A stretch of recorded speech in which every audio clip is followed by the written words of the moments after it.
Tapi nggak ngerti kalimat la ilaha illallah, baca terus 100 kali. Giliran kejadian tadi, marah nggak? Marah. Giliran ditipu orang, sedih nggak? Sedih. Giliran mendapatkan yang tidak diinginkan, emosi? Emosi. Karena dia belum bisa gunakan la ilaha illallah menjadi kenyataan hidup. Itulah bodoh. Mungkin begitu kalian lihat judul ini, wah, judulnya hari ini membahas orang bodoh. Untung saja lulusan sekolah saya. Saya sudah S4 sekolahnya. Jadi tidak masuk kategori. Jangan-jangan setelah saya jelaskan semua seperti ini, loh, kok itu saya? Jangan-jangan begitu, ntar belum selesai. Ciri-cirinya belum kita bahas. Ini baru cerita satu versi dari tabi'in Wahab bin Munabi. Jadi orang bodoh itu bisa jadi banyak ilmunya, tapi ilmunya cuma hafalan. Maaf ya, kalian hafal hadis kursi?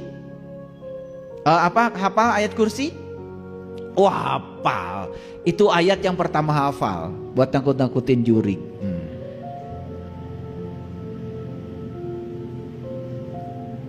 Coba kalau itu diimplementasikan. Allahu la ilaha illallah. Allah, tidak Tuhan selain Dia. Huwal hayyul qayyum, yang senantiasa berdiri tegak mengurus semua makhluknya, hidup dalam diri. La ta'khudhuhu sinnatu wala naum, Dia tidak pernah tertidur, tidak pernah terkantuk. Coba sampai situ saja, nggak usah hafal tuntas. Apa yang tidak pernah tertidur dan terkantuk dalam diriku? Oh, saat saya tertidur, mata saya tidur, telinga saya tidur, mulut saya tidur, tangan saya tidur, kaki saya tidur, semuanya tidur.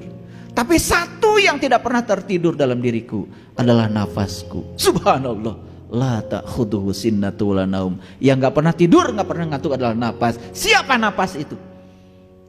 Oh, nafas itu adalah pinjaman hidup dari Dia. Daya kehidupan yang sedang dipinjamkan kepadaku. Jadi nafas adalah bukti keberadaan Allah dalam diriku.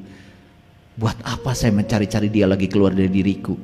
Sekarang Dia bersamaku, mewujud sebagai nafasku, pinjaman kehidupan dari Dia untukku. Subhanallah, terima kasih ya Allah. Ternyata Engkau begitu dekat bersamaku. Karena kehadiran-Mu aku bisa melihat, karena kehadiran-Mu aku bisa mendengar. Karena ketika kita bernapas, mata jadi punya penglihatan. Ketika kita bernapas, telinga jadi punya pendengaran. Ketika kita bernapas, apapun yang kita makan, semua rasa makanan bisa dinikmati. Karena kita bernapas, tangan bisa bergerak. Karena saya bernapas, kaki bisa bergerak.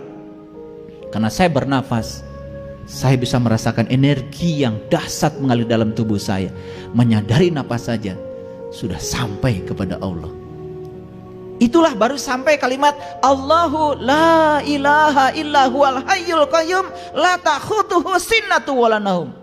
Lahu ma fis samawati wal ard.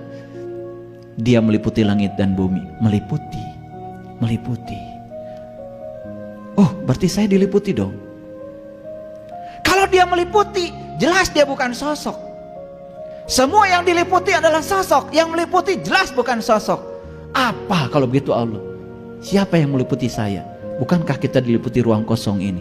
Subhanallah, ternyata ruang kosong ini adalah keberadaan Dia.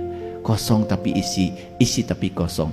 Itu ayat kursi baru sampai segitunya. Coba tauhid kita tuh langsung naik, kesadaran kita naik karena kita tahu implementasinya. Lahu ma fis samawati wal ard man dzalladzi yashfa'u indahu illa bi'izni. Tidak ada satu peristiwa pun yang terjadi tanpa izinnya. Jadi apapun yang terjadi dalam hidupku seizin Dia. Tugasku bukan menilai baik dan buruk terhadap setiap peristiwa, tapi membaca pesan karena ada izin Dia. Gak mungkin Dia mengizinkan itu terjadi kalau tidak ada pesannya.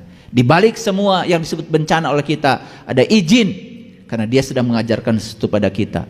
Apa yang terjadi? Selesai kita menolak sesuatu, semua yang terjadi kita terima apa adanya.